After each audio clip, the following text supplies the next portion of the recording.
Lui, c'est Nelson, le tatoueur des favelas. Aujourd'hui, pour Hors Piste, je te fais découvrir son univers.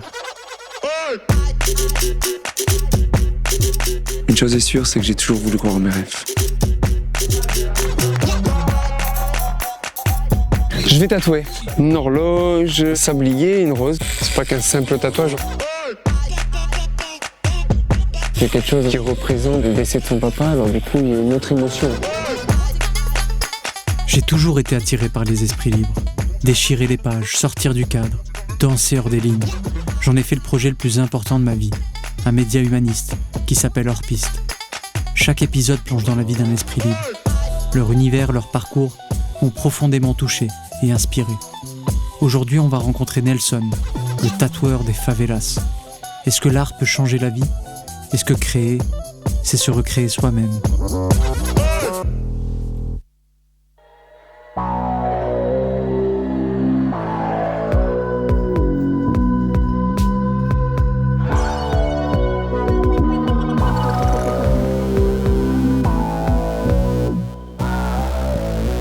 Hors Piste.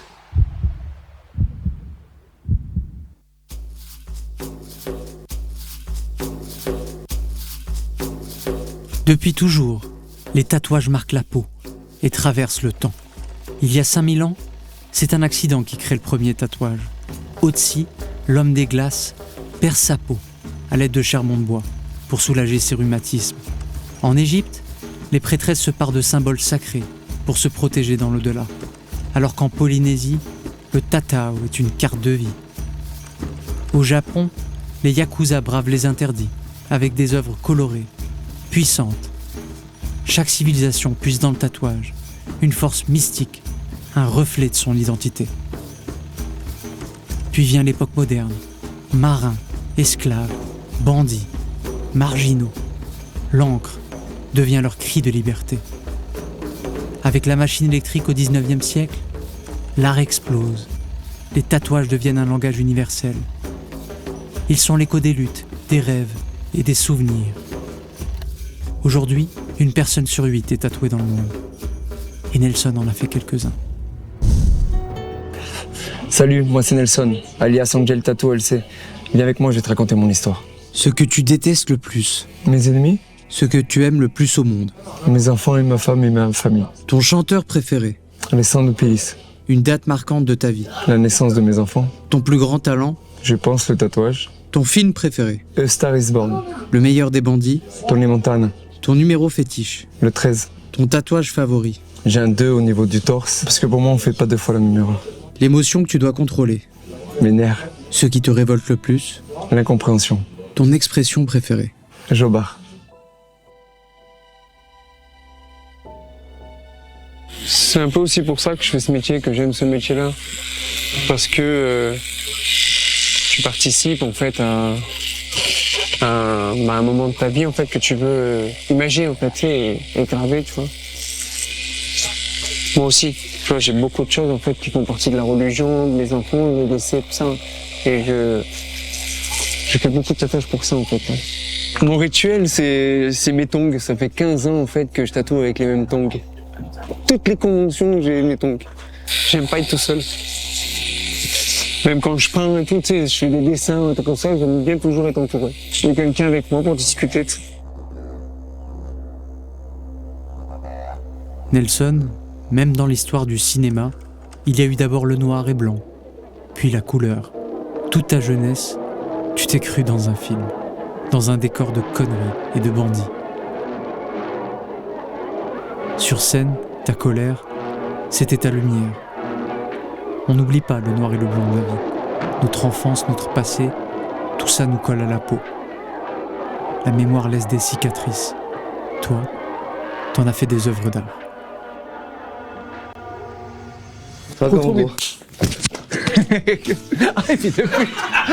Le 14 avril 1986. À l'époque, on restait 10-15 jours à la maternité. Et j'avais tout juste 19 ans. Il en a fait des conneries. Et je lui donnais le biberon pour aller à l'école, parce qu'autrement il voulait pas aller à l'école. Il tapait la maîtresse et tout avec son biberon. J'ai vu Monsieur le Prince charmant. Moi, j'ai eu un coup de foudre, ouais. Non, j'ai pas dit que c'était un voyou, parce que j'étais innocente. J'étais pas un père présent, tu sais. Mais j'avais mon cœur pour eux. J'étais riche sans travailler. Il y avait un magasin de vêtements, de tabac. C'était la seule au village. Et moi, tous les jours, je peux chez moi là-dedans. Je continuais à voler un peu à droite et à gauche dans le village. À l'église, c'était un truc, même aujourd'hui, je me rappelle bien. Fermé dans la cloche jusqu'à 3 heures l'après-midi. T'avais quel âge? J'avais payé 6 ans, 7 ans, moi. Et bon, moi, déjà à l'église, tu sais, je suis catholique, mais je ne suis pas pratiquant. Je voyais tout le monde mettre la pièce sur les tours. La messe finissait à midi, je crois. J'ai resté jusqu'à 3 heures fermé la voie. Je dis que tout le monde y sort, tu sais. J'ai pris toutes les pièces, j'ai appelé tout le monde derrière les pompiers. Et j'étais content. Ça m'a habitué après à avoir mon sou. Et après, j'ai parti à Porto. On a commencé des appartements, de l'or, de la drogue. J'ai parti en Espagne, je me suis fait commencer là-bas. Je suis sorti 4 ans après. Après, je suis sorti, je me dis non, c'est bon. Je dis j'arrête tout. J'allais prendre pour 20 ans, 15 ans, tu sais, ça ne m'intéressait pas. Est-ce que tu as des regrets? De regrets, non. Mon lien avec Nelson, c'est depuis tout petit en fait. Tout le temps ensemble, toutes les petites conneries, tous les petits trucs. Ils m'emmenaient partout, c'est fou. Mimi, toutes mes conneries, il a été là presque. Le premier voyage au Brésil qu'on a fait, on attendait ça depuis tout petit déjà. On aimait le Brésil, on voyait que ça en photo. C'était notre rêve en fait. En gros, j'ai quitté la France pour arrêter toute la merde. Et on a réussi à rentrer dans les favelas parce qu'on a eu un accord. On a notre maître de caporal qui habite là-bas. A fait la demande aux bandits en fait pour que les gringos, que les étrangers en fait puissent rentrer dedans. Tu sais là-bas, rien que ton odeur, les gens savent que tu es un gringo.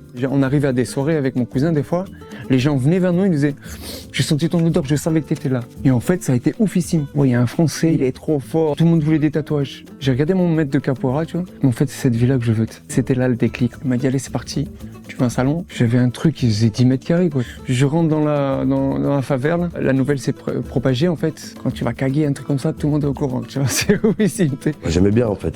Le bidonville, faut pas le voir dans le côté dangereux comme à la télé. C'est là qu'on voit les plus belles choses aussi. Il a été volé une boulangerie avec un copain un dimanche. Il m'a dit viens gros, je sais où il y a des canettes à voler. Il chargeait le sac, tu vois. Il m'a envoyé le sac. Le vigile, tu vois, il nous a vu, il m'a vu moi. Et il est venu le mec, il me dit tu fais quoi là? Je dis je sais pas, je fais rien, je suis posé. Et du coup, moi, je me suis cassé un courant chez moi. Et j'ai tout laissé, bref. Le lundi matin, quand les flics sont arrivés à la maison, tu vois, on veut voir Nelson Barbosa. Les mecs, ils me regardent, ils disent, hey, je veux voir c'est pas toi, c'est ton frère que je veux. Mais j'ai pas de frère, moi, c'est moi le plus vieux. Et j'avais même pas 10 ans, gros.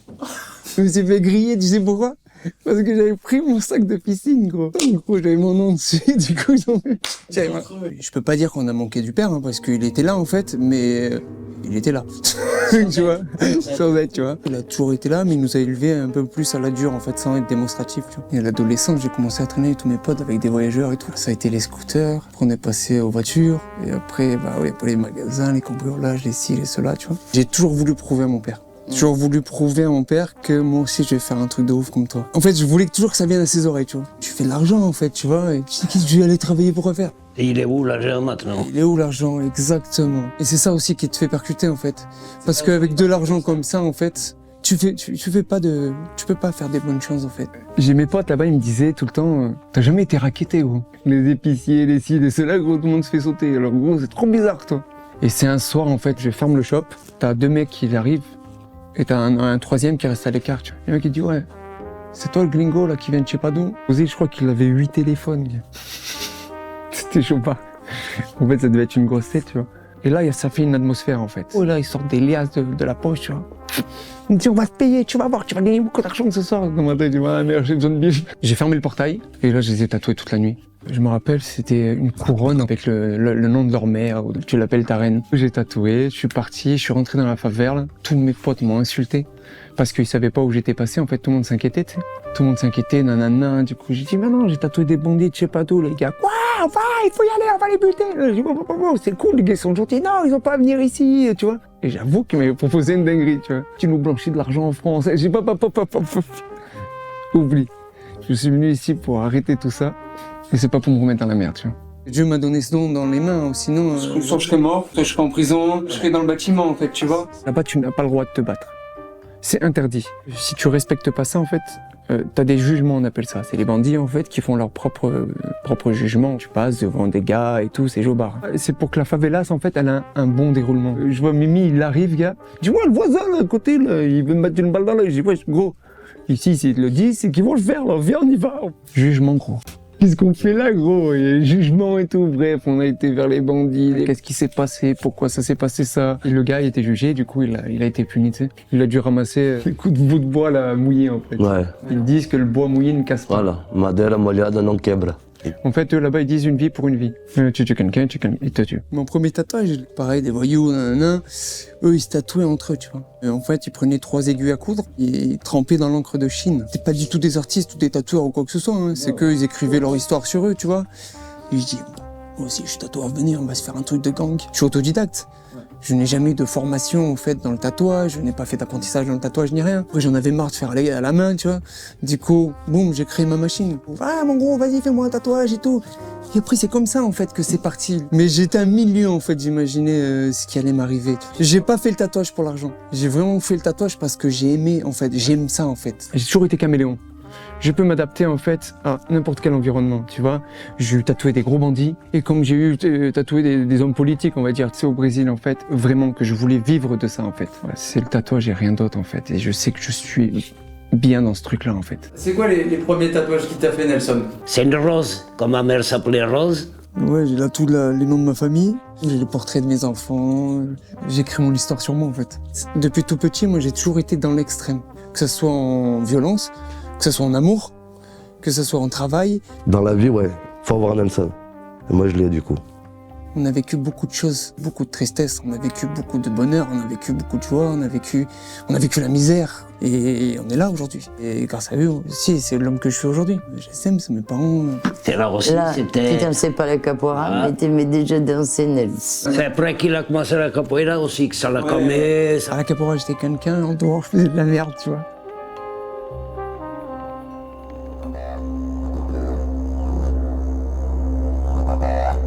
Je pose des ombrages, mais là tu es obligé en fait d'aller à un côté, reprendre de l'autre pour que ça dérougisse un peu d'un côté, pour toi. C'est à toi d'anticiper en fait. Tu mets toujours une teinte un peu plus au-dessus parce que tu sais qu'à la cicatrisation en fait, ça va s'éclaircir. Tu sais jamais en fait comment va ressortir en fait ton tatouage, tu vois, à la fin de la journée. Le tatouage, quoi qu'il en est en fait, quand il sera cicatrisé, il sera pareil, tu vois. Mais là, vu que ça rougit beaucoup, tu as certaines peaux qui vont rougir, t'en as d'autres qui vont trop bien le prendre, tu vois. Et ben là, tu te dis, waouh, comment que ça va cicatriser, comment nanana, tu vois. Si tu fais un truc trop foncé, c'est mort. Ah ouais? Ouais.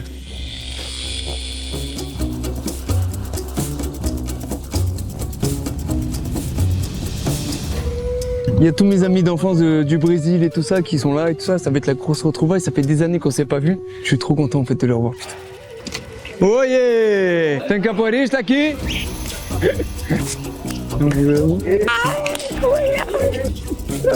Tudo bem, mano? Você se perdeu?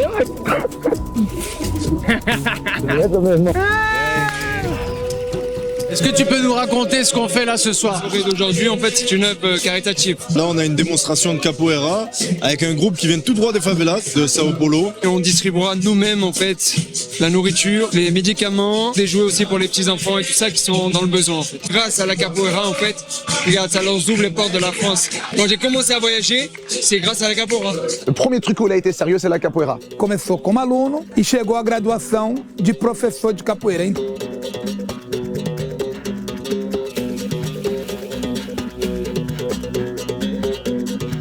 On parle d'une pratique qui a combien d'années? Plusieurs siècles. Ouais, plusieurs siècles. Quand ils ont pris les Africains pour les amener au Brésil, vraiment, donc ça remonte. Ela nasceu na necessidade dos escravos se libertarem. Qui avait ce seul moyen d'expression, c'est vraiment des mouvements martiaux. Ils devaient pas montrer qu'ils étaient en train d'apprendre à se défendre. C'est pour ça qu'on a l'impression que c'est une danse. Mais les coups, ils peuvent être portés. C'est juste qu'ils sont véritablement très très bons et qu'ils les esquivent. C'est un peu tout à la fois. C'est un esprit, la compétition, c'est la solidarité. solidarité, c'est l'échange, il y a une certaine âme en fait, on sent qu'il y a une espèce d'ambiance, un peu comme quand tu rentres dans une église, tu dis ouais, il y a quelque chose qui se passe. Hoje ela é uma libertação contra as drogas, bebida, depressão, violência. Foi a capoeira que transformou a minha vida. 80% dos meus amigos ou estão mortos ou estão presos. Alors oui, c'est très ritualisé parce que nous, la capoeira, ça n'existe pas sans la musique.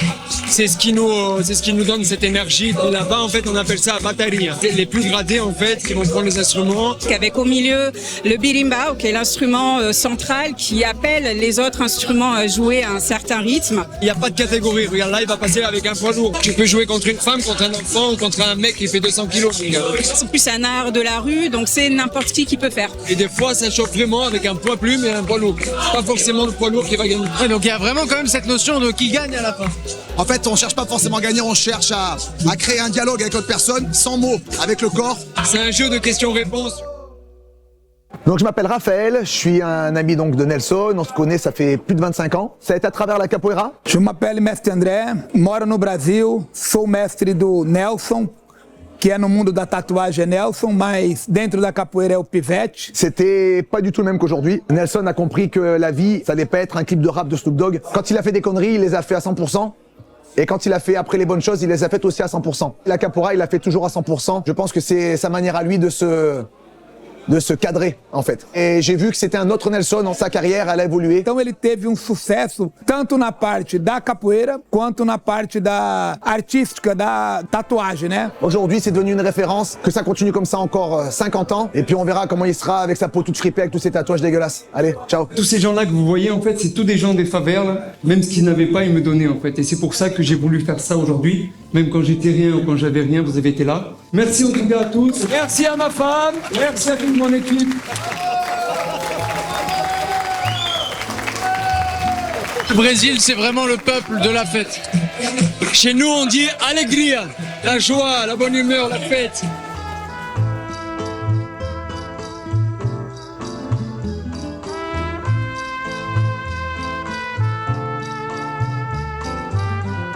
Tu sais Nelson, quand j'entends cette chanson, je pense à ce mot, saudade, un mélange de douleur et d'espoir qui parfois se transforme en lumière.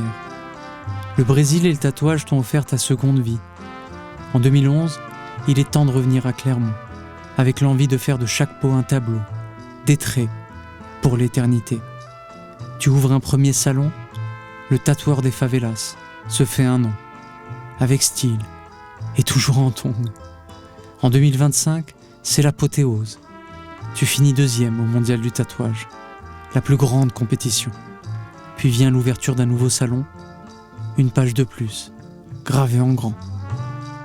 Je voulais créer ici une atmosphère familiale. Il y a à peu près une vingtaine d'artistes ici. Aujourd'hui, en fait, t'as l'impression qu'on se connaît depuis tout le temps. Et le client, en fait, le ressent aussi. J'ai voulu donner plusieurs petits thèmes, en fait. À chaque endroit, en fait, te sentir un peu dépaysé, tu vois. J'ai voulu faire un open space à la brésilienne. Là-bas, il y a beaucoup de shops qui sont comme ça, tu vois. On a voulu faire aussi comme une petite galerie d'art. J'aime beaucoup la déco et du coup, je suis toujours en train de chercher un peu le truc qui va faire la différence. Ce top Loulou, c'est car design.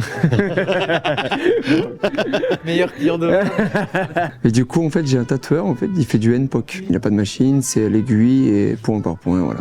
C'est comme ça que j'ai appris aussi, tu vois. Tatouer comme ça les prisonniers, tout ça, parce que dans les prisons, il n'y a pas de machine, il n'y a rien, tu vois. Le petit clin d'œil de menottes pour tenir le rideau. Ils ont dû d'ailleurs, elle appartenait à Pablo Picasso. Et voilà pourquoi j'ai voulu recréer un univers prison. Tu vois. Mais voilà, c'est pas fini. On vient d'ouvrir il y a pas longtemps, il y a quelques mois. En fait, c'est plus au jour le jour qu'on a fait la déco. Je veux toujours voir plus loin que ce que j'ai en fait. Le ciel, c'est ma limite. Quand on a signé ce projet, j'avais déjà l'idée d'un autre projet et beaucoup plus spectaculaire. Je refuse tous les jours des tatouages. Grâce à Dieu, en fait, je peux me permettre sélectionner ce que j'ai envie de faire et quand j'ai envie de le faire, tu vois. Complètement. D'ailleurs, pour toi, qu'est-ce qui différencie un bon d'un mauvais tatoueur, si je peux parler comme ça? Parce que au-delà du fait de la technique, mais ça peut être un élément de réponse, bien sûr, mais j'ai l'impression que c'est surtout la vision du monde, d'avoir sa propre vision et de son propre style, c'est ça? Alors, après, attention, tu vois, il y a pas de bon, je pense qu'il n'y a pas de bon ou de mauvais tatoueurs, tu vois. C'est comme toi, tu perçois, en fait, ton art ou quoi que ce soit, tu vois. Après, t'as bon ou mauvais dans l'application. Mais à la Sika, en fait, c'est là où tu vas voir que les teintes vont rester, ou les traits vont épaissir, et ça, c'est que c'est pas une bonne application. Tu vois, il y a plein de petits trucs, de petits facteurs qui font que, à l'époque, il fallait ancrer. Maintenant, on se dit, en fait, plus tu vas vouloir appuyer, plus ça va abîmer la peau, et plus avec le temps, il va mal vieillir, tu vois. Et là, maintenant, on se dit plus, on y va plus sur la légèreté, en fait, et la finesse, et tu vois, pour l'application, en fait, que tu regardes un tatouage, en fait, c'est pas tout boursouflé, c'est pas tout. Pourquoi? Parce qu'on y va sur la bonne profondeur de la peau, en fait. Alors, un tatouage pour cicatriser 1 mois, et on parle en 1 année pour que ce soit, voilà, au bout de 2-3 mois, déjà, c'est bon. Mais avec le temps, de toute façon, ton tatouage, en fait, il va vieillir avec le temps, ce qui est normal, tu vois. Mais en fait, c'est là où tu vois aussi que le tatoueur, il est bon ou pas. C'est que son tatouage, ça doit être comme du vin, tu sais. Il doit bien vieillir avec le temps, tu vois. C'est un art à part entière parce qu'en fait, ta toile n'est jamais la même.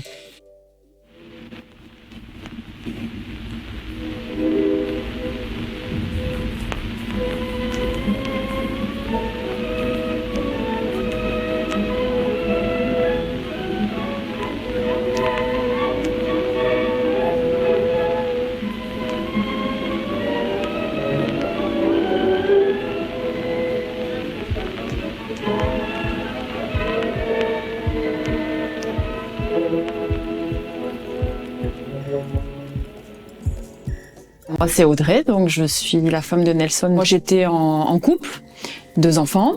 J'ai vu pour la première fois Nelson, alors égal à lui-même, qui me racontait sa vie, ses allers-retours au Brésil, sa vie avec les femmes. Donc tout ce que je détestais. Et puis je sais pas, il s'est passé quelque chose de mon côté en tout cas.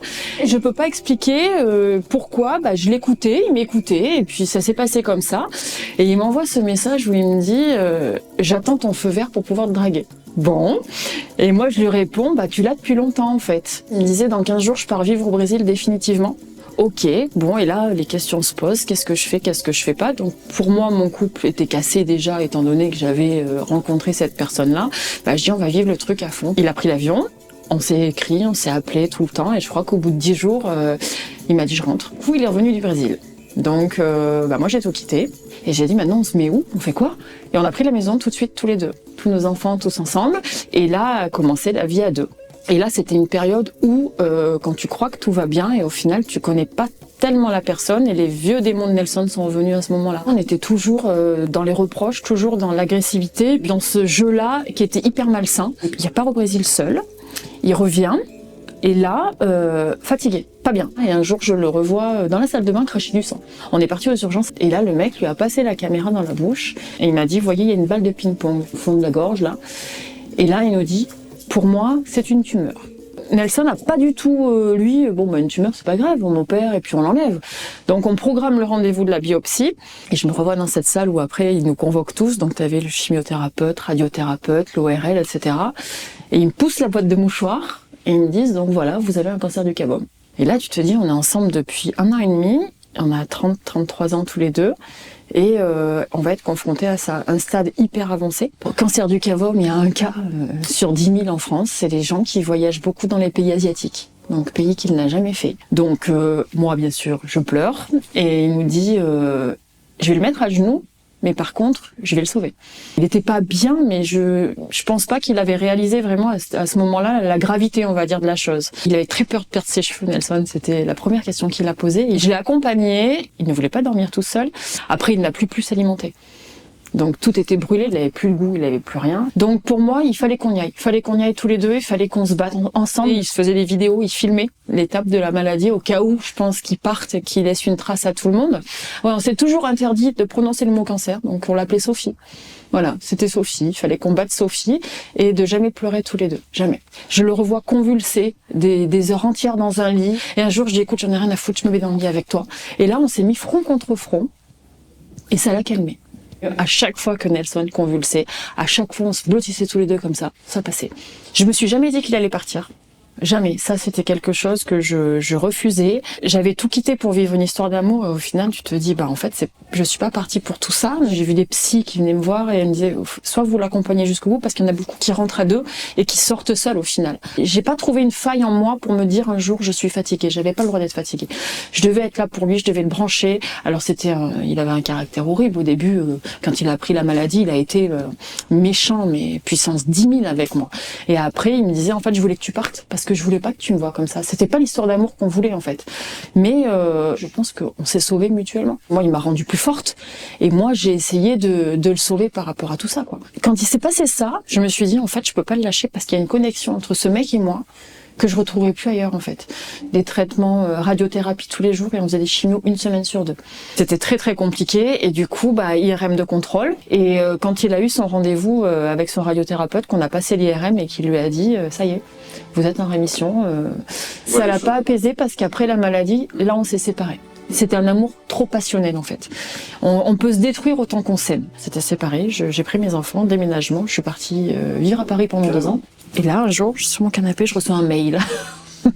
Un mail de Nelson. Tu me manques. On s'est revus, reconnexion immédiate. Lui me dit, je pars au Brésil demain. Ah, ok.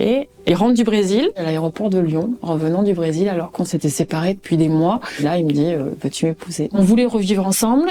Il avait changé, il avait mûri, lui, de son côté, de m'avoir perdu. Et il m'a toujours dit, je revivrai un cancer s'il faut le faire, mais je revivrai jamais une séparation. Maintenant, je me dis qu'on est armé contre ça. Et qu'on est prêt, finalement. De ce qui s'est passé entre nous, je me dis que si on doit affronter quelque chose, tant pis, on le fera. Il aime passionnément, en fait. Il n'a pas de demi-mesure et il est à 100% dans tout ce qu'il fait. Il a un cœur énorme. Énorme. Et par rapport à toutes les bêtises, en fait, que j'ai eu fait dans le passé, en gros, j'ai voulu porter ma croix. Quand j'ai eu le cancer, c'est là que je vais payer mes années de merde, en fait. Et du coup, j'ai décidé de ne pas prendre de morphine. J'ai voulu, vas-y, souffle maintenant. Moi, maintenant, avec le recul, je me rends compte que j'ai eu beaucoup de mal à l'assumer aussi. Que j'étais partie pour quelqu'un de complètement différent. Et puis, je me serais jamais vue finir ma vie avec un mec comme ça. Encore moins me marier et avoir un enfant, quoi. Je suis excessivement fière de lui. C'est un rêveur. Nelson, c'est un enfant, mais dans le bon sens du terme aussi. Je suis fière de l'homme qu'il est devenu. Je suis fière du papa, aujourd'hui, qu'il est. Merci, parce que sans elle, en fait, je pense pas que j'en serais là aujourd'hui. Grâce à elle, ouais, j'ai appris à être père, en fait. Aujourd'hui, je sais que ça fait 10 ans que je suis plus du tout le même, en fait, avec mes enfants. Il n'y a pas de mode d'emploi, en fait, pour être père. Elle m'a porté, elle m'a supporté. Mais je pense qu'on se complète. Il m'apporte la folie que moi j'ai moins. Et moi, je lui apporte le cadre que lui n'avait pas non plus. Quoi qu'il arrive de notre couple, de toute façon, quoi qu'il arrive de notre famille, on a vécu des choses, on a un lien. Audrey et Nelson, quoi qu'il se passera, restera Audrey et Nelson. Et on a eu une histoire fantastique, merveilleuse, catastrophique aussi, triste, mais tellement belle. C'est une grande admiration envers elle, en fait.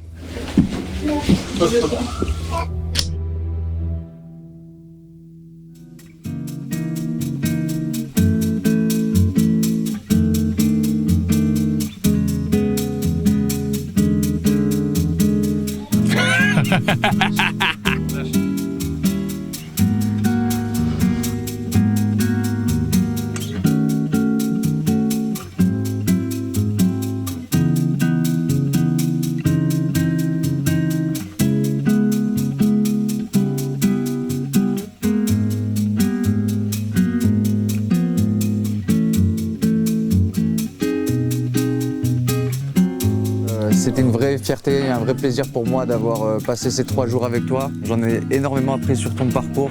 Je pense que ce message qu'on va transmettre ensemble, c'est un message extrêmement positif parce qu'on peut montrer en fait, à tout le monde qu'on peut partir de quelque part et arriver vers une destinée qui est plus heureuse, plus épanouie. Et c'est le message que tu envoies. Et je sais que tu n'as pas été très bavard dans ta vie, mais aujourd'hui tu t'es livré à nous, donc je voulais te remercier. Merci frérot, c'est genre un frère. Merci beaucoup. Vraiment en plus, c'est même pas une blague. Je le savais, ce sont mes rêves qui ont gagné. Je sais que moi, mes tableaux, les gens ils vont rester le reste de leur vie avec, tu vois. Et c'est une toile en fait qui vit. Je me dis, je veux faire vivre quelque chose qui ne vit pas. Je donne une âme en fait à quelque chose qui ne vit pas.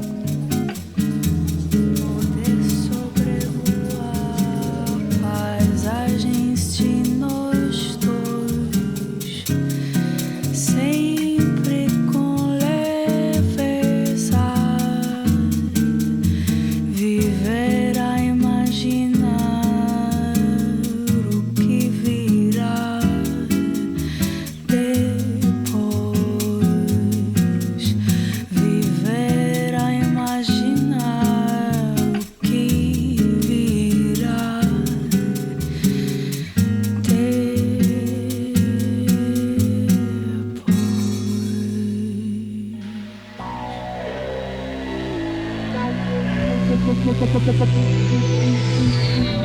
you.